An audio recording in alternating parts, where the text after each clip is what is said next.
Nós estamos recuando na área da segurança, na área da justiça, a fase de transição, Diego. É como se o governo estivesse começando hoje nesse setor que é tão essencial. Há uma GLO em curso, uma operação de garantia da lei e da ordem, tem militares nos portos, nos aeroportos, e o novo ministro da Justiça, já escolhido pelo presidente, não tem nada a dizer sobre isso. Considera adequado, considera inadequado.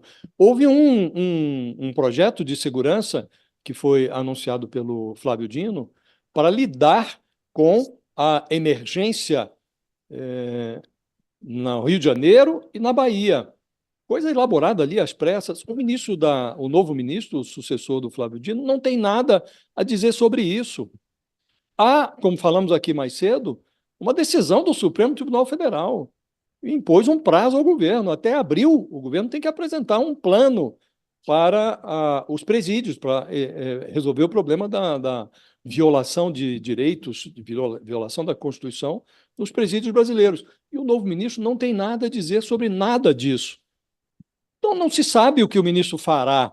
Então, você escolheu um ministro na passagem do primeiro para o segundo ano de um mandato para uma área tão estratégica, informar ao país que esse ministro não tem nada a dizer, é o mesmo que informar que você está lidando com esta área tão vital de forma improvisada. É isso que nós estamos assistindo, um improviso desnecessário. E é preciso lembrar que depois do ministro da Economia, do ministro da Fazenda, o Fernando Haddad, o ministro mais bem avaliado do governo é o Flávio Dino, era o Flávio Dino.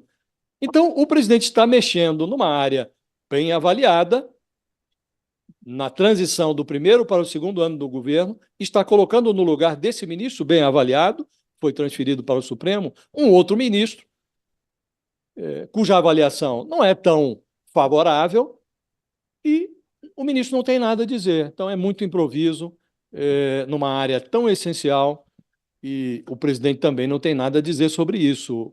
Diz que vai depois convocar os jornalistas para informar o que ele pretende do seu segundo ano. Nessa área, na área da Justiça, Ministério da Justiça, o ano começa muito mal, Diego, para o governo Lula. Isso aí, já volto a conversar com Josias e Sakamoto. Vamos acionar a reportagem lá em Brasília. O repórter Lucas Borges Teixeira acompanha tudo de perto, vai trazer mais informações de quem acompanha ali pertinho todos os fatos dessa troca e desse anúncio. Ricardo Lewandowski, anunciado por Lula como ministro da Justiça e Segurança Pública. Boa tarde para você, Lucas. Boa tarde, Diego. Boa tarde a todos e todas. É isso que você falou, Diego. O presidente acabou de anunciar, o ministro Ricardo Lewandowski, estava ouvindo o Josias um pouco antes de eu entrar. Eles não falaram, o presidente fez um anúncio breve. Isso já era esperado, né, Diego? Eles passaram ontem à noite conversando, jantaram tanto o ministro Flávio Dino quanto o futuro ministro Ricardo Lewandowski. Jantaram ontem no Alvorada. Eles passaram a noite conversando com o Dino e, embora o presidente Lula tenha falado pouco, ele deu alguns sinais e algumas explicações do que estava acontecendo. Me chamaram a atenção duas coisas nessa fala breve do Lula. A primeira é uma confusão que tem se instaurado, que é como vai ficar o ministério com a saída de Flávio Dino. O atual secretário executivo, Ricardo Capelli, já falou para mim hoje cedo e tem falado abertamente que não pediu e nem vai pedir demissão, mas o ministro Lewandowski agora indica que ele vai colocar a equipe dele, o que seria natural. O presidente Lula foi categórico. Eu não mexo, eu confio nas minhas indicações e acho que quem tem que fazer esse tipo de indicação é o ministro. Ou seja, ele deixou claro que se o ministro Ricardo Lewandowski quiser mudar todo o ministério, é ele quem o fará, e o Lula não interferirá, por mais que goste, como gosta, e já deixou isso claro, do trabalho do Capelli. Outro ponto que chamou a atenção nisso foi o presidente Lula citar e falar que essa demora, tanto para assumir quanto para o anúncio, foram devidas a questões particulares do ministro Lewandowski. Depois que deixou o Supremo, no começo do ano passado, o ministro Lewandowski reabriu seu escritório de advocacia em São Paulo e, desde então, vem tocando os seus negócios, né? Inclusive, defendeu, o que chamou a atenção, está na imprensa, está na nossa nota, a JBS, os irmãos Wesley Batista, né, os que já foram envolvidos em casos de corrupção. Lula não colocou panos quentes nisso, falou: olha, eu sei das questões particulares deles, eu sei o que está acontecendo e não foi e não será um problema. Atendendo a pedidos dele, a gente só vai fazer a posse no dia 1º de fevereiro. Foram essas duas coisas que me chamaram a atenção assim no rápido anúncio do presidente Lula, algo que é até um pouco raro, viu? Diferente do que aconteceu hoje, geralmente o povo fala e fala bastante. É verdade. Você não estranhe, tá? O nosso aplicativo aqui para transmissão de vídeo colocou uns fogos de artifício atrás do Lucas. Eu até achei que era ano novo, de novo, Lucas. Mas foi aqui Tá, automaticamente. ainda está em clima, né? Ainda está É... em clima. Falando em clima, Lucas, essa questão do Capelli, substituição de segundo e terceiro escalões, né, do governo, aliás, da pasta do Ministério da Justiça, isso que precisa ser azeitado, né, definido, e até lá tem esse prazo, até o dia 1º de fevereiro. Sim, outra coisa que o presidente falou e que já era o esperado, né? A gente vem conversando desde que ficou meio claro que o ministro Ricardo Lewandowski ia aceitar. Ele sempre foi o preferido do Lula, desde que o Lula indicou o ministro Flávio Dino. Era Lewandowski a pessoa que queria, mas havia questões familiares.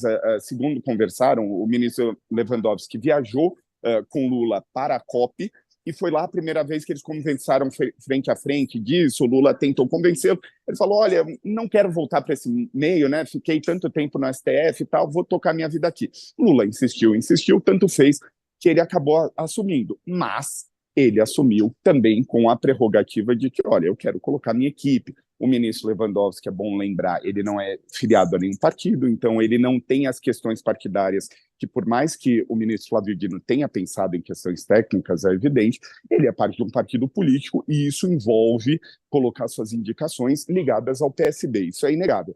O Capelli é um pupilo dele, foi secretário dele de comunicação, o Capelli, que também é jornalista, foi secretário de comunicação do ministro Dino durante o governo do Maranhão, e ele era visto como uma sucessão interna. O ministro Dino fez, sim, um certo lobby, uma certa propaganda para ele, e era o seu preferido. O presidente Lula cede, como falou hoje, por questão de confiança, já era o preferido. Lewandowski acabou não colocando.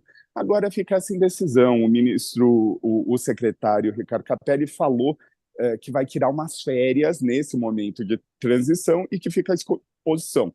Para a gente aqui no UOL, ele garantiu: não vou me demitir, nem vou pedir demissão. Ou seja, se quiserem trocá-lo, o ministro Lewandowski é que vai ter de exonerá-lo, que é o que parece até então o caminho provável. Perfeito, Lucas. Bom trabalho para você, viu? Obrigado. Boa tarde a todos.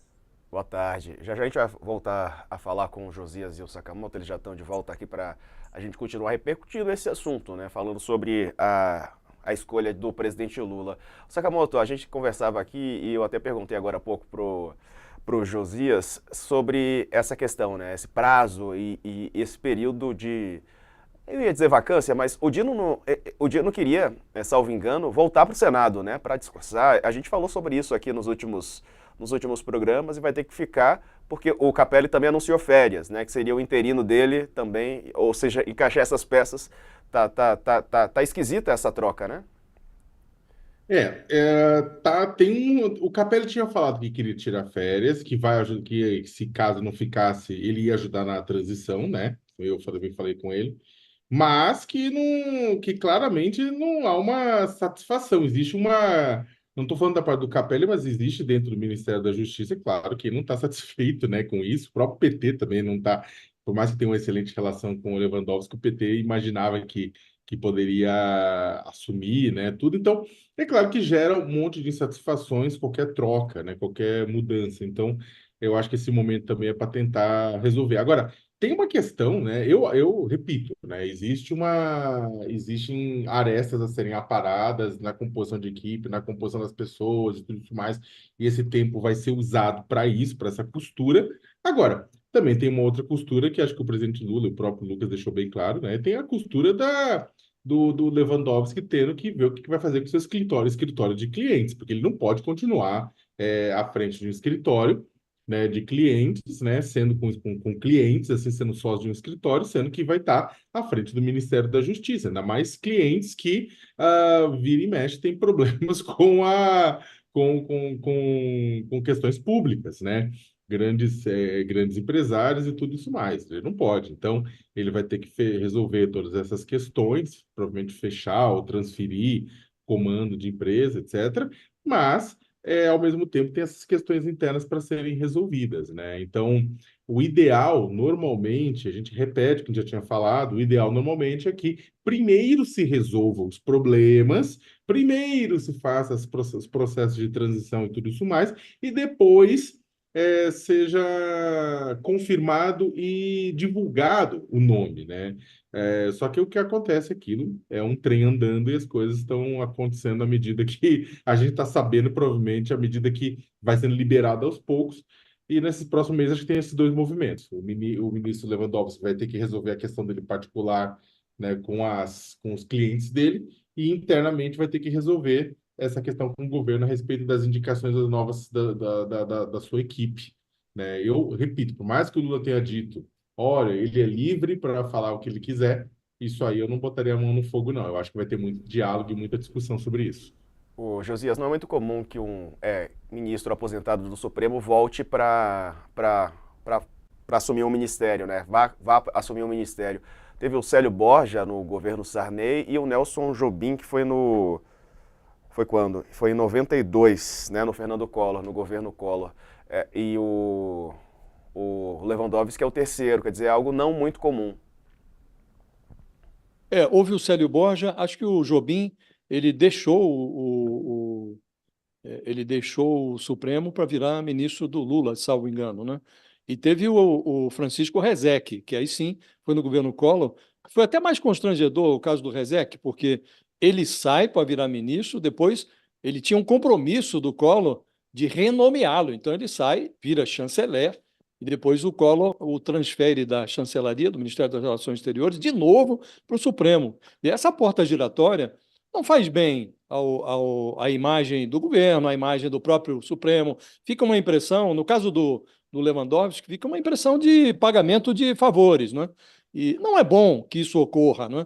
E, sobretudo, numa fase que nós estamos vivendo, que é uma fase de desinformação, muita mentira, ataques à Suprema Corte brasileira, disso resultou esse caldo que se formou no 8 de janeiro, né? Um caldo que foi alimentado pela onda de mentiras, pela rede de mentiras montada sob o Bolsonaro. Evidentemente, isso aqui não ajuda, né? Agora, é muito inusitado que o presidente da República convoque os jornalistas para anunciar o nada. O que foi anunciado hoje é o nada. Já se sabia que o Lewandowski seria o novo ministro da Justiça. Houve reuniões do presidente, ontem jantaram o presidente com o ministro que sai e o que vai entrar. Flávio Dino e Lewandowski jantaram com Lula. Evidentemente, não passaram 3 horas num jantar sem discutir um mínimo sobre o futuro dessa pasta. Aí o presidente convoca os repórteres para dizer que os dois, o ministro que sai e o ministro que entra, não tem nada a dizer, e ele tampouco tem nada a declarar sobre essa troca. É muito decepcionante que isso ocorra. Vamos ver, isso costuma acontecer em fase de transição, não, o governo está em curso, né?